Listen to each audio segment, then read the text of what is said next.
Hello my dear students, welcome to Eshwari Connection channel and this is your Eshwari ma'am. Students, in this video we are going to see a super trick to identify enantiomers, diastereomers and identicals.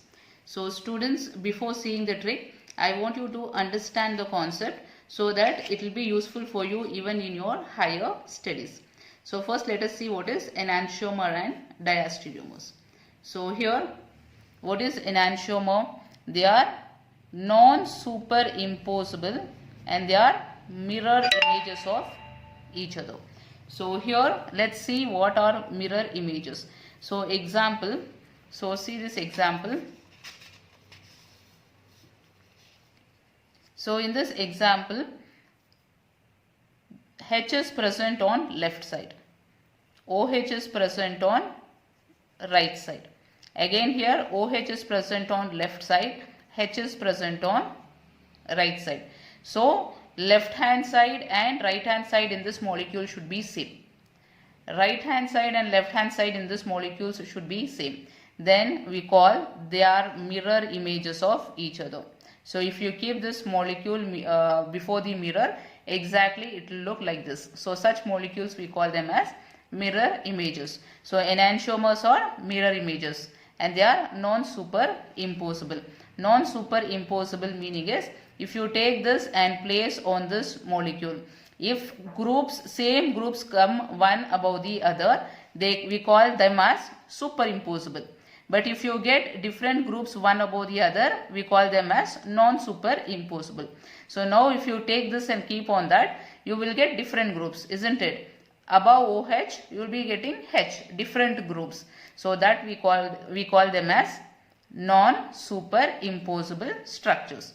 And second is they should be optically active. Enantiomers are optically active. What is the meaning of optically active?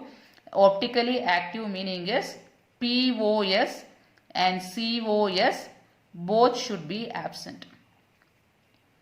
So POS is plane of symmetry. COS is center of symmetry. So what is plane of symmetry? So suppose in a molecule, I'll take this example.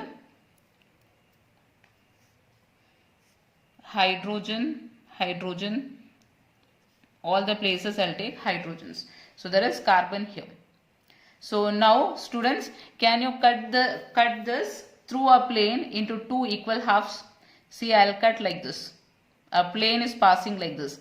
If I cut the molecule like this, you will get two equal halves, identical halves. So if two equal halves if you get, so this we call it as POS, plane of symmetry. Now COS, center of symmetry. Suppose there is a plane like this. Above the plane there is a group, methyl group. Below the plane also same methyl group is present. So draw a line. This is the center of the plane. So draw a line like this.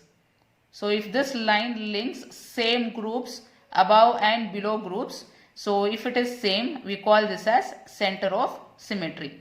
So if both POS and COS, if it is absent, we call that molecule as optically active. So that is the meaning of enantiomers. Now we will see what is diastereomer. Non-superimposable, non-mirror images. Here it should be non-mirror images. So see here left side what is present. On the left hand side you have methyl group above. Here you should compare with right hand side. This is right hand side. So methyl should be above, but here you have hydrogen. Down you have hydrogen, but here you have methyl group. It is different, isn't it? So they are non-mirror images. And if you take and place on this one, they are non-superimposable. So such structures we call them as diastereomers. So students, now I'll give you the simple trick to identify what are enantiomers, diastereomers and also identicals. So this is the molecule. In this we are going to find enantiomer, diastereomers and identicals. For that, this is the trick. First let us see the trick. So here, if it is enantiomer, they should be having opposite configuration in both the carbons. I'll explain how it is. Opposite configuration in both the carbons. If it is diastereomer, opposite configuration in one carbon, and if it is identical, same configuration in both the carbons. And one more is, it should be optically inactive. Optically inactive. Identicals are optically inactive and they will be having same configuration in both the carbons.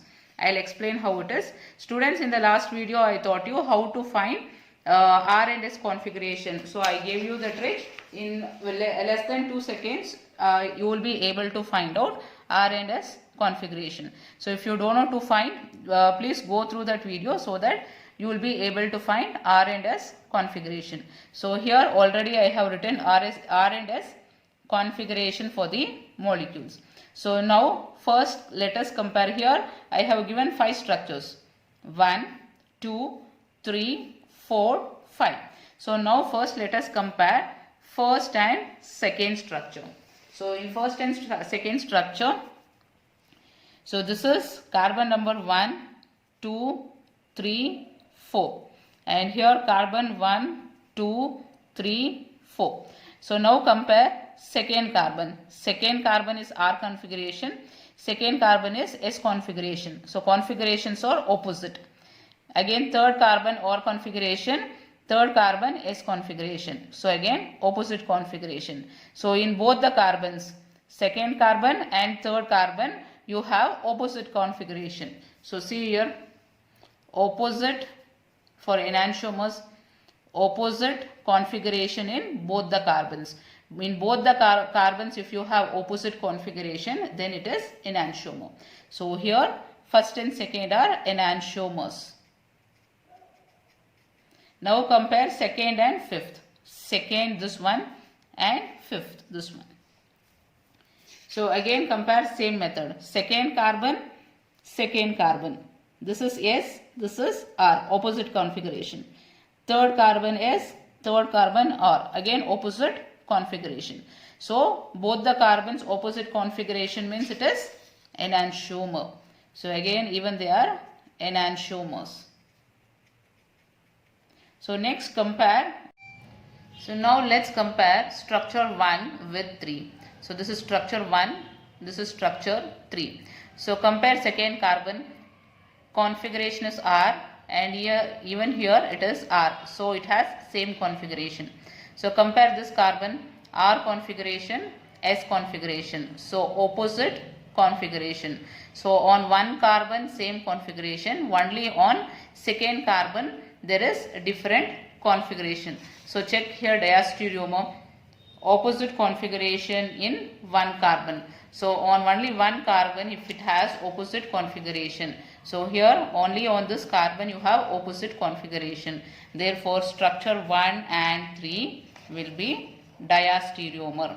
So this we can write it as diastereomers.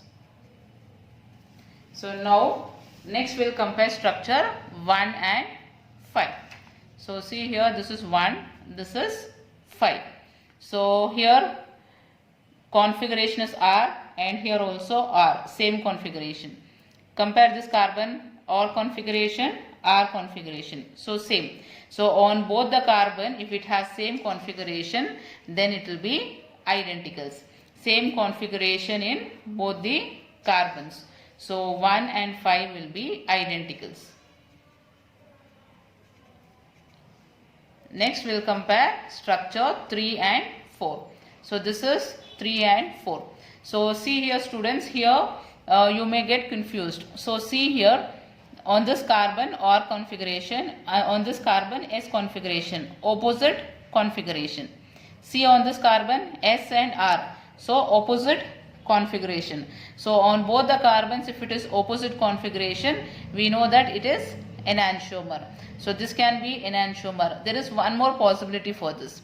See like this, on this carbon R, on this carbon R, on this carbon S, on this carbon S. So if you compare like this, it is having same configuration. So it can be identicals as well. So whether this will be identicals or enantiomer, to distinguish that you have one more property which is called as optically activity. So here if it is enantiomer, it will be optically active. If it is identical, it will be optically inactive. So now let us check whether they are optically active or inactive. So see here, this molecule has POS, that is plane of symmetry. So you can cut this molecule into two identical halves. So even this molecule is having POS. So I said you that if POS is present, then these two molecules will be optically inactive.